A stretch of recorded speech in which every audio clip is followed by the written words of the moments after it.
ആണില്ലേ ഇത് നിങ്ങളറിയണം, മനസ്സിലായി ദുഷ്ടത്തിന് നോക്ക്. അങ്ങനെയാണെങ്കിൽ ഞാനും എൻ്റെ അമ്മയൊക്കെ എന്ത് ഉറപ്പായിരണം.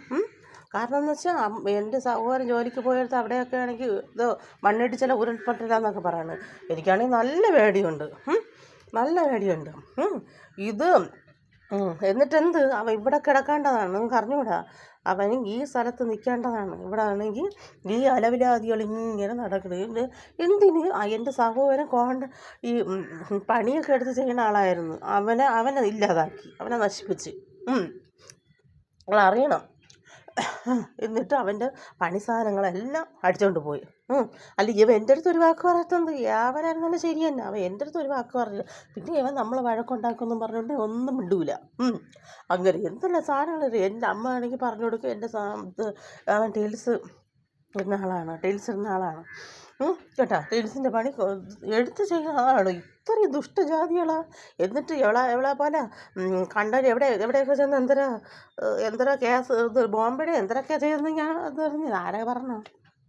ഞാൻ എന്നാലും എനിക്ക് ഇതൊന്ന് തിരക്കാൻ ഇതിൽ അവളുകൾക്കാണെങ്കിൽ ഇതുണ്ട്. അതുപോലെയല്ല നമുക്ക് അങ്ങനെ ഇരിക്കണം. എന്നാലും നമ്മൾ എന്തുമാത്രം കഷ്ടപ്പെടുന്നറിഞ്ഞു. ദുഷ്ടത്തരം പിടിച്ച ജാതികളെ നീയൊക്കെ എന്തരൊക്കെ നിനക്കൊക്കെ എത്ര ഗവൺമെൻറ്റും ഇതിലാകുമ്പോൾ അവളുകൾക്ക് ഇതൊക്കെ കാണുന്നുണ്ട്.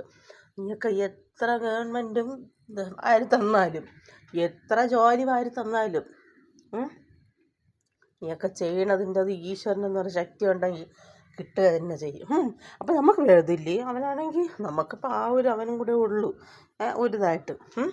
അപ്പോഴും അവൻ എവിടെ നിന്ന് കിടക്കണം. അതാണ് സമയത്തിന് ആഹാരം പോലും കഴിക്കാൻ പറ്റില്ല. സത്യം.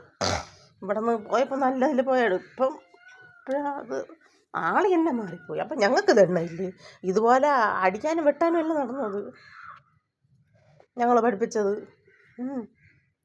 പിന്നെ അവൻ്റെ അടുത്ത് എനിക്കൊരിതുണ്ട്. കാരണം എന്ന് വെച്ചാൽ ഒരിതാണ് നമ്മൾ അവൻ്റെ അവിടെ ഇതായിട്ട് വന്നപ്പോഴും അവൻ തന്നെയാണ് എൻ്റെ മോളൊക്കെ നോക്കിയത്.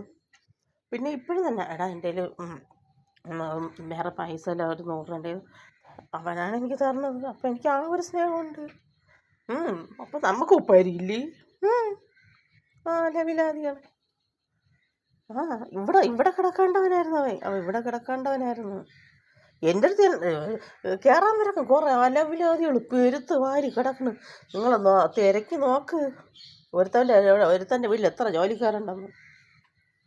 അപ്പം മറ്റുള്ളവരെ നശിപ്പിക്കാനും ഇവിടെ ഇല്ലാതാക്കാൻ നോക്കിയാൽ ഞാൻ ക്ഷമിക്കുമോ? ഞങ്ങളവിടെ കയറാമെന്നോ? ദുഷ്ട അലവിലാദികളെ.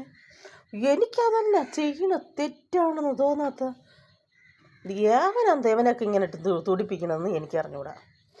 എല്ലാം പാർട്ടി ഒരാട്ടി തന്നെ, എല്ലാ പാർട്ടിയുള്ള കളി തന്നെ. പാർട്ടിയിൽ ഇപ്പോൾ ഞാൻ ഒരു ഉദാഹരണം പറഞ്ഞ പഠിക്കാൻ കഷ്ടപ്പെടുകയൊന്നും ചെയ്യണ്ട. വർമ്മം കൊടുത്ത് എനിക്ക് വർമ്മം കൊടുക്കാത്തതുകൊണ്ട് എനിക്ക് ജോലിയില്ല. ഇപ്പം വർമ്മം കൊടുപ്പും പാർട്ടി കളി ഇത് എന്നെ തന്നെയാണ്. അവനെങ്കിൽ എൻ്റെ അടുത്ത് നല്ല ഇതായിരിക്കും മറുപടിയായിരിക്കും തരണത്. എൻ്റെ സ്വഭാവം എങ്ങനെ ഇരിക്കും അതുപോലെ ഇരിക്കും മറുപടി. ഇത് അങ്ങനെയാണ്. നമ്മളൊരു കൂട്ടരങ്ങനെ ഇതായിട്ട് കുറേ കൂട്ടർ അതിലാണും ഉണ്ട് പെണ്ണും ഉണ്ട്. കഷ്ടപ്പെടാൻ ചിലതൊക്കെ എത്ര എണ്ണം പഠിച്ചിട്ടിരിക്കുന്നു. ഇപ്പം എല്ലാം കിടന്നു കൊടുത്താൽ മതി. ഇങ്ങനെയൊക്കെ വാങ്ങിക്കണതുണ്ടല്ല ഈശ്വരനെന്നൊരു ശക്തി ഉണ്ടെങ്കിൽ ഇട്ട തന്നെ ചെയ്യും. അർഹതപ്പെട്ട തട്ടിപ്പറിക്കരുത്. നീ ഈശ്വരൻ തരും. മനസ്സിലായില്ലേ? വേറൊന്നും ഞങ്ങൾക്ക് നന്നാണ്, മറ്റുള്ളവർ നശിക്കണം. ഈ ചിന്താഗതിയുള്ളവരാരെ ഈശ്വര സത്യമായിട്ട് ഞാൻ പറയണം. ഇന്നല്ലെങ്കിൽ നാളെ അതിൻ്റെ അനുഭവിച്ചിട്ട് എന്നെ ഈ ഭൂമിയിൽ നിന്ന് മടങ്ങും.